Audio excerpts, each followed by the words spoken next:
पीले दांत वाली बहू। रंजना कभी ब्रश नहीं करती थी। उसे कितनी बार उसके माँ बाप ने डांटा, लेकिन उसका कोई असर उस पर होता ही नहीं था, जिस कारण से उसके दांत पीले पीले हो जाते हैं। शादी के बाद अरे बहू, वैसे तो तुझ में कोई कमी नहीं है, पर तेरे दांत इतने पीले कैसे हैं बेटा? कैसे मतलब? कोई सर्जरी थोड़ी ना कराइए। वो तो क्या नाम, मैं ब्रश नहीं करती थी तो पीले हो गए। अब क्या करूं? आप कहें तो लाल करवा लूं या फिर काले? यार ये क्या है, क्यों माँ से लड़ रही हो? लड़ रही हूँ?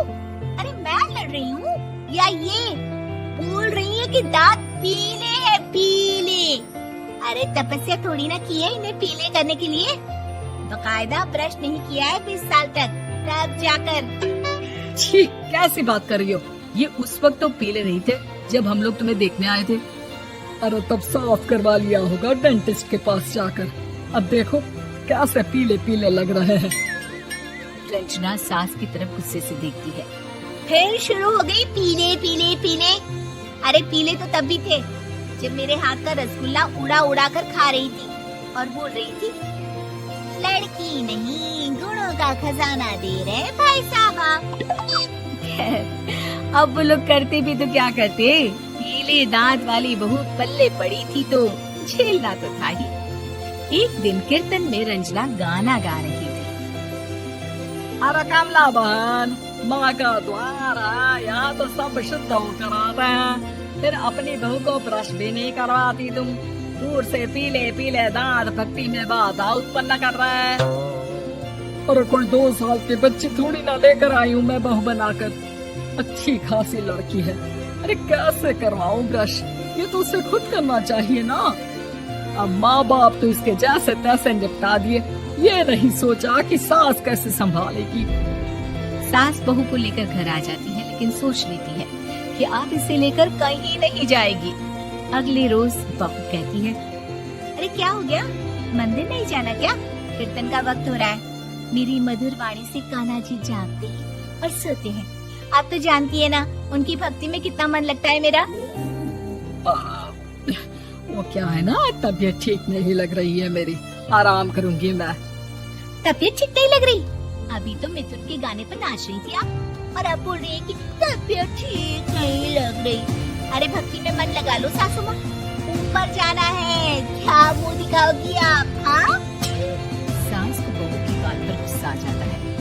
मैं क्या मुंह दिखाऊंगी, इसकी चिंता तो ना कर, समझी? अपने मुंह की चिंता कर, जो ये पीले पीले दांत लेकर हर जगह पहुंच जाती है। पता है लोग कितना मजाक बनाते हैं। ना जी ना, मैं नहीं जाना कहीं तेरे साथ। तो ये बात है, कोई ना, मत जाओ, मैं अपने कमरे में ही बैठ कर भक्ति कर लूंगी। ऊपर वाला दांत थोड़ी ना देखता है, मन देखता है, भावना देखता है। और अरे बस बस, तू सब कुछ दिखा, बस ये सफेद चमकदार दांत खाना किसी को है? जा यहाँ से। बहू को सास की बात का कोई फर्क नहीं पड़ता, वो तो जैसी थी वैसी ही रह जाती है। सुबह नहाकर किचन में खाना बनाना, फिर खाना खाना, कीर्तन भजन करना और सो जाना। एक दिन, माँ जी मैं सहेली के घर जा रही हूँ, शाम को लेट आऊंगी। ओहो, तो जाना, मैंने कौन सा तेरी आरती करनी है घर पर बैठकर। रंजना सहेली के घर जाती है, जहाँ वो पार्टी में जाने की तैयारी कर रही होती है। अरे शिखा, कहाँ जाने की तैयारी कर रही है? मैं गलत वक्त पर आ गई क्या? अरे नहीं यार, उल्टा सही वक्त पर आई है। मैंने ये साड़ी और ज्वेलरी निकाली है यार, शाम को इनके ऑफिस की एक पार्टी में जाना है। बताना कैसा लग रहा है ये सब? नहीं यार, इस ड्रेस के साथ तो वो वाली ज्वेलरी अच्छी लगेगी। हाँ सही बोल रही है, मैंने ध्यान ही नहीं दिया।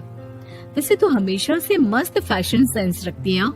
तो बड़ा जाती होगी ना पति के साथ पार्टी में। रंजना कुछ नहीं बोलती, बस सोचती है कि यार काश ये बात सही हो जाती। पर मैं क्यों नहीं जाती पार्टी में? क्या इन लोगों की कोई पार्टी होती नहीं होगी?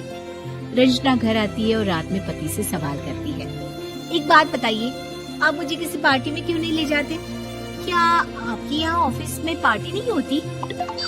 पति बेचारा क्या कहता कि दांत पीले हैं तुम्हारे इसलिए। अरे कोई पार्टी होती नहीं हम लोगों के ऑफिस में, तो कहाँ से लेकर जाऊं? और मार्केट, मॉल, कहीं वीकेंड घूमना, कहीं तो। अरे यार, सारे हफ्ते में एक छुट्टी मिलती है, तो सोचता हूँ कि आराम ही कर लूं। क्यों? रंजना मन मार के रह जाती है। पहले कभी सास के साथ मंदिर जाया करती थी, लेकिन वो भी सास ने ले जाना बंद कर दिया। घर बैठी बैठी रंजना बोर हो जाती है। तभी उसे आइडिया आता है और वो मायके जाने का सोचती है। सासू माँ, 2 दिनों के लिए मम्मी के घर जा रही हूँ। अच्छा अच्छा, ठीक है, आराम से जा। और हाँ, माँ से कुछ अच्छी आदत सीख कर आना कि कैसे शरीर के हर बात की तरह दांतों की सफाई भी जरूरी होती है, समझी? शुरू हो गई ना आप।